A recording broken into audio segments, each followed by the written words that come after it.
Good day, fellow investors. There are two forces very strong in the market now. One, stocks are going down 20, 30, some even more than 50%.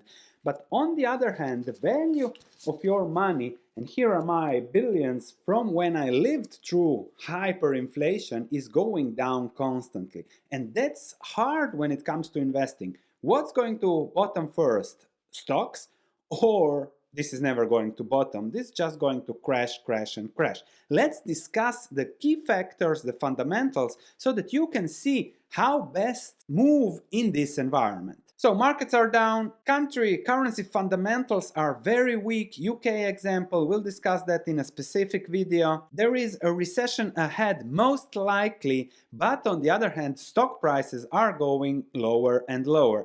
As we said, two investing forces clashing. Okay, we can wait for a recession for stocks to go even lower, but then waiting costs us because currencies are extremely weak based on the fundamentals. Now let's start with the stock market overview, how many things are down, and then if we trickle down, specific stocks are going even lower, 60-70% down. If you enjoyed this video, don't forget to smash that like button to support the channel.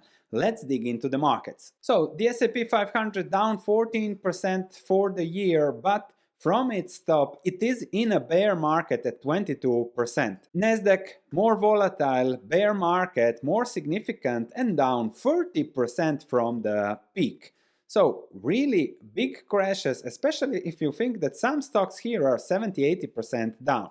The UK, terrible situation there, but you don't see the FTSE down. That is because the pound is down. Now it crashed a little bit recently, but the pound exacerbates this crash. Europe also crashing, but you can see that it is at the level that it was 22 years ago. So yes, go invest in index funds. Wow. Of course, if you dollar cost average, okay, but still, also this is down. There might be opportunities, 20% down, 20% euro down, which means that this crashed 40% in dollar terms. Dutch market also boom, and now busting plus 20%, 40% or more down in euro terms. Of course, they say you have to look at the cumulative performance of these funds, but still, 1,000 to 2,000 is less than a 2x over 20 years, so okay, have fun with those index funds. We'll look for bottom-up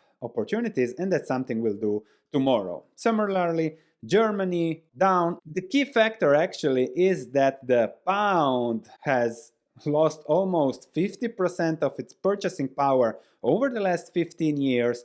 Of course, these currencies go up and down, but this is a sign of extreme fundamental weaknesses, and the same is going on lately for the euro that has lost, what is this, 30% of its purchasing power. Given that the dollar is the currency of the world, everything is measured in dollars, 30% is a lot when it comes to a currency, and this means that every European lost 30% of its purchasing power, plus every stock is in euros 30% cheaper for US buyers or those that have dollars. More about that in a 10 stock analysis Europe next week. So markets are down, yes, but it's still hard to invest because with the recession ahead, likely, with the weak fundamentals, it might get even worse. On the other hand, the weak fundamentals also create weaker currencies. And there are some core fundamental reasons that nobody talks about because those hurt. Nobody wants to know about them, and therefore in the media it's a no-go discussion because you simply don't like pain, and this is painful. So if you have the guts to listen to this, congratulations, because it is pain that we have to know about and consider when it comes to our financial positioning in life. And this is the simple answer to everything. This is the short and long-term debt cycle. We have the short-term cycles that last 5 to 10 years. We have had plenty of those over the last decades, but in our lifetimes we haven't seen the long-term debt cycle evolve, crash, go boom, and bust. Because every crisis, every recession, what do central banks do? They lower interest rates, increase the debt, governments increase the debt, and then that creates a new upward cycle, and that is the short-term debt cycle. But that can last only for as long as it can last. It is not sustainable forever. So if we look at the long-term debt cycle, what did central banks do? Low debt, everything was okay here in the 80s. And then from interest rates in double digits, every crisis, interest rates were lower, lower, lower until those hit zero. And now we have this where you can't go lower from zero. They are forced to go higher to curb inflation. And this means that this part of the debt cycle that lasted 40 years is getting to an end. The party is over, my friends. You have to increase interest rates to curb inflation, as they are doing here now significantly. But there is another problem, and that is huge amounts of debt, because over the last 15-20 years, every problem, a debt problem, was solved with more debt added to the pile. Now you have a situation with extreme debt and rising interest rates. That's a very interesting conundrum. And you can see also here, treasury yields went from 0 very quickly to 4%, with inflation at 6, 7, 8, 9, 10% in Europe. Well, it is still negative, but it creates a lot of turmoil in the markets. And this means that the party is likely coming to an end, because you cannot print money forever. If you print money forever, the answer, the result is sooner or later inflation, and then you have money that is worthless.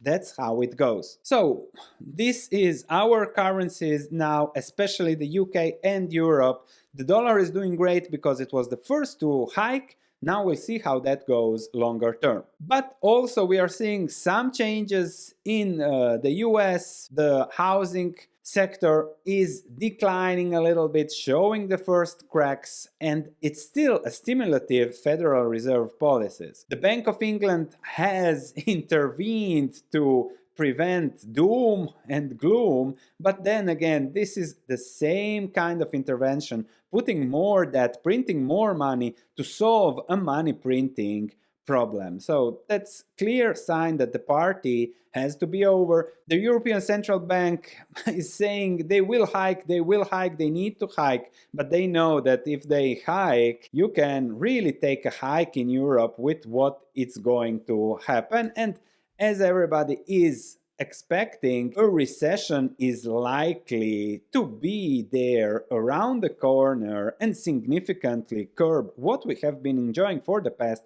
40 years. And even Stanley Druckenmiller says that he would be very, very surprised not to see a recession in the coming year. Would be stunned if we didn't have a recession in 23. He did an interview, I think, with CNBC. Here are the key factors to discuss. And then again, the fundamentals. 30 trillion of quantitative easing went for 10 years and led to the current environment, adding that the Federal Reserve should have stopped easy monetary policy long ago. And they didn't, because everybody wants more money. When you have free money and bond buying for that period of time, it creates bad behavior that we are seeing now, especially in the UK, which is the first one to have big issues. And then he says, Federal Reserve policymakers have put themselves and the country, and most importantly the people of the country, in a terrible position. Druckenmiller said, inflation is a killer. To maximize employment over the long term, you need to have stable prices. It is a big issue. And it is trickier than it was in the 1980s, because debt rates weren't as high and the economy wasn't nearly as levered as it is now. And we had not been through an asset bubble as we are now. When it comes to the market, he predicted that it would be at a relatively similar level in a decade to what is now. But then again, for investors, even so, money can be made, he said. He's bullish on biotechnology with the new drug for Eli Lilly. Cryptocurrencies might also benefit, and his big fear is that the Fed won't complete its mission of cutting inflation, but they have to slay the dragon, which leads into a recession. When it comes to investing, I think it's time, after a decade of quantitative easing, to have investing go back to fundamental investing, equal to now likely in real terms, but we have to look at the fundamentals, and that's what we're going to do tomorrow, and we do it here on the channel with the analysis. And this is from the same Bloomberg article, and very, very interesting. PIMCO's chief investment officer said that yes, the base case is a mild recession and the soft landing is still possible. This is PIMCO. Keep in mind the incentive behind it. Okay, they are fixed income management worldwide with 2 trillion in assets. They have to say there will be a soft landing, because if not, their customers simply go away and their business is destroyed. It's an idiocy to listen to these guys, because they always go their own mantra protecting their business model. Similarly, Paula Volent, Rockefeller University chief investment officer, cautioned about the global macro environment, and she says that they have been shifting their bets accordingly, more concerned about Europe and interested in Latin America. So now that Europe is down 40%, now they have become more concerned. Of course, that's what those endowments do. Now that commodities are up already, now they invest in Latin America, and bearish on China too, of course, now that China is 50% down already. That's what they do, but let's do what we do.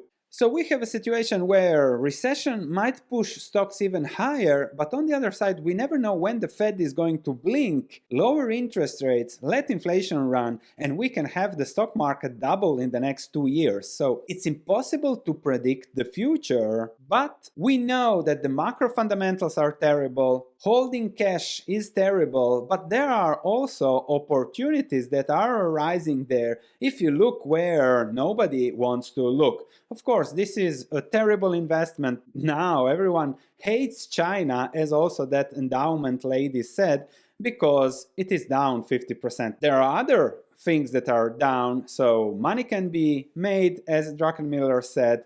Walt Disney, will discuss it tomorrow, 42% down. The question is, what is worth more? Your currency now, likely for the short term, but that's again a bet, or the businesses that are 40-50% down from their peaks. It's time to look at the fundamentals, and when you find something that fits you, that will protect you from losing purchasing power, that's the investment to go. Of course, short-term currencies already give some benefits, but if we look at the 10-year treasury at 4%, with inflation at 8%, I'm still losing 4% of my purchasing power guaranteed. So that's something. ECB is still close to zero. Okay, they will hike, but we will see how that ends. We already see issues with the Bank of England and everything printing money, and that's the first reaction to issues, more money printing,